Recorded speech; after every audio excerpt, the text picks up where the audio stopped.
I also wanted to say, just to embarrass her a little bit, it's Jan's birthday today, so everyone, happy birthday, and I thank you so much for spending your birthday with us, and I'll turn it over to you.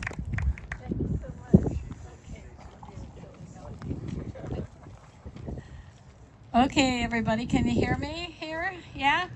Thank you. Well, I hope you like my fashionable green bandana. Aren't these wonderful? And I want to thank Lucia for designing them. It's just great.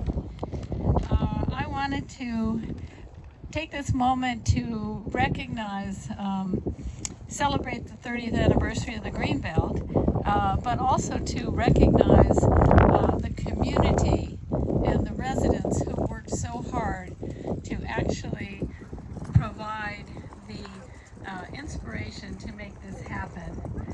So I wanted to also say that it's really important that we don't take the Greenbelt for granted. Everybody worked so hard, the city staff and our partners, the Land Conservancy, EcoSlow, worked so hard over the years to make it happen. But it's a dynamic process.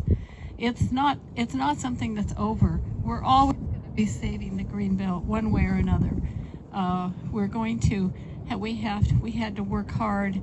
Bob Hill, especially, I must say, and Neil Havlick before him, to acquire the land and be able to protect the land.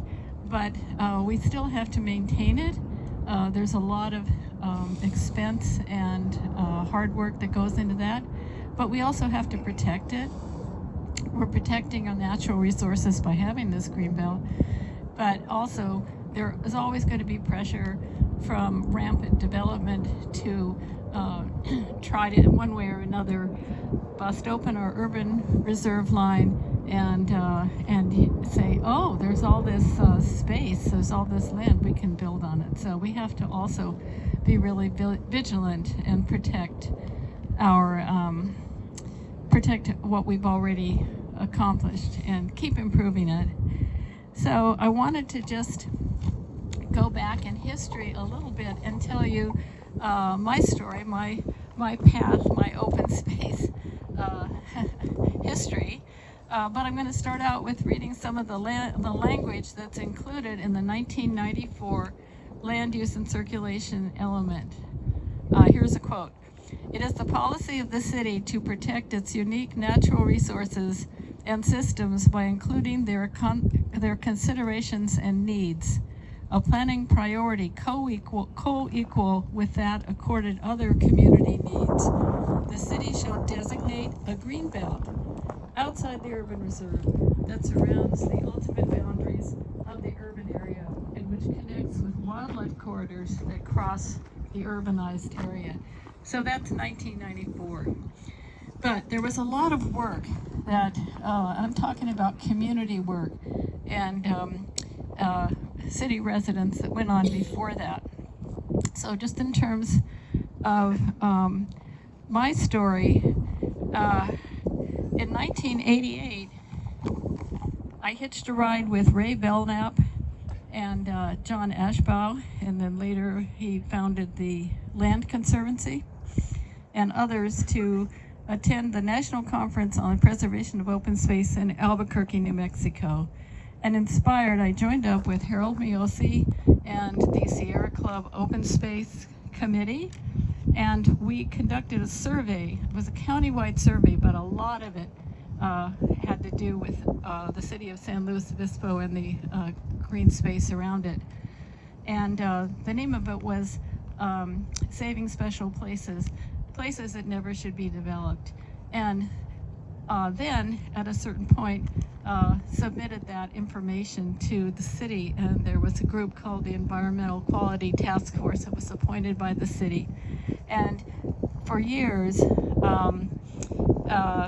there was hearings, the land use and circulation element, to get this language that I just read into the element, the land use and circulation element. And these words matter. This, you can just feel like, oh, 1994, and it's still happening. So then Oh, I also have to say that that provided for the positions of the natural resources manager, the first Neil Havlick and now Bob Hill, and the city biologist Freddie Audie. So that was a policy decision that then was implemented, and they've done this amazing work over the years. So then in 1996, I was appointed to the Planning Commission, and we unanimously recommended that the City Council acquire protection of Bishop Peak open space. At its dedication ceremony in 1998, Mayor Ellen Settle, Councilmember Bill Rollman, and the Sierra Club President Pat Besart asked me to run for City Council, and I did, and I won, and that's the first time I was on City Council. So now I'm in my 20th year of serving on council. And it's been my great honor as part of council to be part of the team saving open space, including agricultural open space, adding to our Greenbelt parcel by parcel, budget by budget, major city budget goal by budget goal, grant by grant over the years. And the reason I shared this bit of my personal history is to urge everybody here who's younger than me. Bob mentioned I turned 81 today.